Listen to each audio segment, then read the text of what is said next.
सबसे पहले क्या समझे थे हम लोग डेटाबेस मैनेजमेंट सिस्टम में कि व्हाट इज डेटाबेस। डेटाबेस क्या होता है?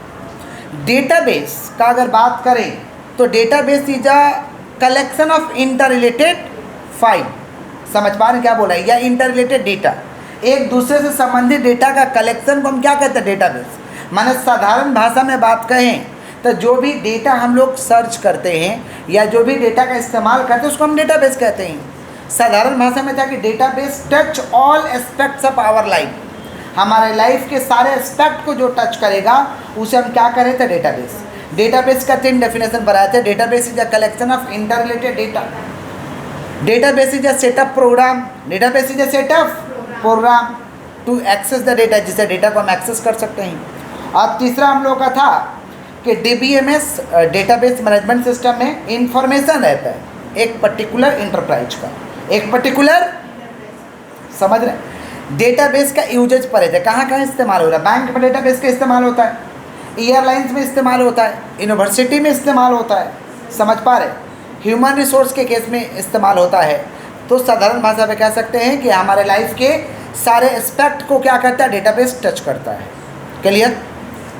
डीबीएमएस डेटाबेस मैनेजमेंट सिस्टम, नाम से ही पता चल रहा है कि डेटा को क्या करना? मैनेज करना है। समझ पा रहे हैं? तो इसे मैनेज करने के लिए एक सॉफ्टवेयर पैकेज चाहिए था।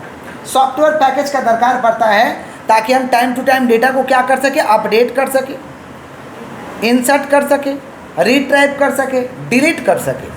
क्योंकि टाइम टू टाइम डेटा हमें अपडेट करना है, डिलीट करना है, इंसर्ट करना है, तो एक सॉफ्टवेयर पैकेज चाहिए। सॉफ्टवेयर पैकेज का एग्जाम्पल दिए थे एमएस एक्सेस और ऑरेकल। समझ रहे? एडवांटेजेस क्या था? डीबीएमएस को करने से एडवांटेज था कि provides backup and security, backup और आपको सिक्योरिटी मिल जाएगा। इसका डेवलपिंग कॉस्ट क्या पड़ता है? कम पड़ता है। Overall cost of developing and maintaining system is lower. DBMS को मेंटेन करने का खर्चा कम पड़ता है। समझ पा रहे? और टाइट कंट्रोल रखता है, कंट्रोल ज़बरदस्त लेवल का रहेगा अगर आप क्या मेंटेन कर रहे हैं? डीबीएमएस।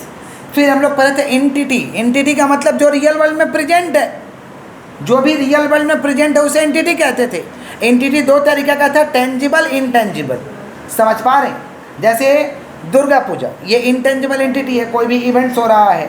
और जैसे हम लोग या कोई भी ऑर्गेनाइजेशन, ये क्या? टेंजिबल है।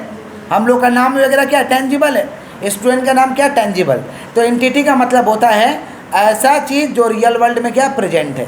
2 तरीका का होता है, टेंजिबल, इनटेंजिबल। टेंजिबल का मतलब होता है जो दिखाई दे रहा है, जो प्रेजेंट है रियल में। और इनटेंजिबल माने कोई इवेंट हो गया जैसे दुर्गा पूजा। समझ रहे? फिर हम लोग पढ़े थे एट्रीब्यूट। एट्रीब्यूट का मतलब होता है ये एंटिटीज को डिस्क्राइब करेगा। क्या करेगा? डिस्क्राइब करेगा, इसे हम कह रहे थे एट्रीब्यूट। फिर समझते की 2 तरीका का था, चाबी। पहला था हम लोग का प्राइमरी की, माने यूनिक एक तो आईडी डाल दीजिए, यूनिक की डाल दीजिए, इसे प्राइमरी की कह रहे थे। फिर दूसरा हम लोग का था फॉरेन की। फॉरेन की में 2 की होता है, एक पेरेंट टेबल होता है और एक चाइल्ड टेबल होता है। समझ पा रहे हैं? फॉरेन की को हम रेफरेंशियल इंटीग्रिटी के भी नाम से जानते थे। अल्टरनेट की, जब मोर देन 1 कैंडिडेट की रहेगा, जैसे हम एग्जांपल दिए थे कि फेसबुक में डालते हैं तो बहुत सारा हैशटैग डाल देते हैं, यूट्यूब में डालते हैं तो बहुत सारा हैशटैग डालते हैं कि कुछ भी खोजिए आपको मेरा नाम मिल जाएगा, मेरा डेटा मिल जाएगा। इसको हम कहते हैं अल्टरनेट की। क्या कहते हैं? मोर देन 1 कैंडिडेट की डाल दो, मोर देन 1 प्राइमरी की डाल दो, ज़्यादा कैंडिडेट की डाल दो। समझ पा रहे हैं? इसको हम कह रहे थे कौन सा की? अल्टरनेट की। फिर हम लोग पढ़े थे व्यूज। व्यूज क्या होता है भैया? परमानेंट होता है। समझ रहे हैं? अब व्यूज गूगल में भी होता है कि आप डेटा को कितना बार लोग सर्च किए हैं, कितना बार देखा गया है। यूट्यूब में भी होता है, फेसबुक में भी होता है। तो ये परमानेंट ऑब्जेक्ट है। किसका बात करें? व्यूज। जो हम लोग वीडियो वगैरह देखते हैं तो परमानेंट होता है, आप देखते हैं तभी तो बताया जाता है कितना व्यूज आया है। समझ रहे हैं? फिर हम लोग का data dictionary. Data dictionary data को डिस्क्राइब करेगा। Data dictionary describe the data. Data को जो डिस्क्राइब करेगा उसको डेटा डिक्शनरी कहते हैं। जैसे वर्ड मीनिंग का डिक्शनरी वर्ड को डिस्क्राइब करेगा, वैसे डेटा डिक्शनरी डेटा को डिस्क्राइब करेगा। फिर पढ़े थे टाइप्स ऑफ डेटाबेस। पहला था हायरार्किकल डेटाबेस। हायरार्किकल डेटाबेस क्या होता है भाई? हायरार्किकल डेटाबेस होता है कि ये ट्री टाइप का होता है, कि जैसे एक ट्री है, सारे चीज़ को कनेक्ट करके रखा हुआ है। समझ पा रहे? माने एक चीज़ है, सारे चीज़ को कनेक्ट करके रखा है, इसको हायरार्किकल कहते हैं। जैसे कॉलेज है, कॉलेज किसको किसको कनेक्ट करके रखा? कोर्सेस को। स्टूडेंट को, प्रोफेसर को। समझ पा रहे हैं? जैसे एक कॉलेज में बहुत सारा कोर्सेस होता है, बहुत सारे प्रोफेसर होते हैं, बहुत सारे स्टूडेंट होते हैं, तो एक कॉलेज के अंदर ही तो सारा हो रहा है ना। इसको हम क्या कहेंगे? Hierarchical database. माने जो सब चीज़ को क्या किया हुआ है, कनेक्ट करके एक साथ रखा हुआ है, इसको हम कहते हैं हायरार्किकल डेटाबेस। नहीं आ सकते हैं। किसका बात कर? Hierarchical database. ट्री टाइप का होता है, जैसे ट्री होता है ना, सब चीज़ को कनेक्ट करके रखता है। एक तो हम डायग्राम भी बनवाए थे, समझ रहे? एक दिए थे ऐसा गोला टाइप का, उसमें कनेक्ट कर दिए थे सबको, समझ रहे? ठीक है, एग्जाम्पल भी लिखवा दिए थे, college, courses, professor, staff. Network database ये हायरार्किकल टाइप का होता है, लेकिन इसका मोर देन वन पैरेंट होता है। मोर देन माने इसका कनेक्टिविटी ज़्यादा हो सकता है। हायरार्किकल में तो एक कनेक्टिविटी होगा ट्री टाइप का, लेकिन ये वैसा ही होता है, लेकिन मोर देन वन पैरेंट होगा। इसको हम कह रहे थे नेटवर्क डेटाबेस। रिलेशनल डेटाबेस, जो एक सर्वर है, सारे क्लाइंट को जोड़ के रखा है, उसको हम कहते हैं रिलेशनल डेटाबेस। एक सर्वर है, सारे क्लाइंट को एक साथ ऐड करके रखा हुआ है, इसको हम कह रहे थे रिलेशनल डेटाबेस। तो डेटाबेस कितना तरीका का था? 4 तरीका का। हमारे सिलेबस में 3 ही था, hierarchical database, network database, relational database. तो डेटाबेस कितना तरीका का है? 3। हायरार्किकल जो एक साथ कनेक्ट करके रखा है, network database same as hierarchical होता है, एक रिलेशनल होता है कि एक सर्वर है, सारे क्लाइंट को जोड़ के रखा है। जैसे एग्जांपल दिए थे फेसबुक। फेसबुक एक सर्वर है, सारे लोगों को कनेक्ट करके रखा है। यूट्यूब एक सर्वर है, सारे लोगों को कनेक्ट करके रखा है। क्योंकि जो भी डेटा स्टोर होता है वो कहाँ स्टोर होता है भैया? सर्वर में। कहाँ स्टोर होता है? और सर्वर 24/7 अवेलेबल रहता है, ओपन रहता है। फिर हम लोग पढ़े थे आपका, नहीं अब तो फ्रेश टॉपिक है, डेटा माइनिंग। सुनो ध्यान से, क्या होता है डेटा माइनिंग? नाम से पता चल रहा कि डेटा को माइनिंग करो, माने डेटा को खंगालो, डेटा को एकदम इन डेप्थ एनालिसिस करो, रिसर्च करो, ताकि उससे यूजफुल इंफॉर्मेशन निकल सके।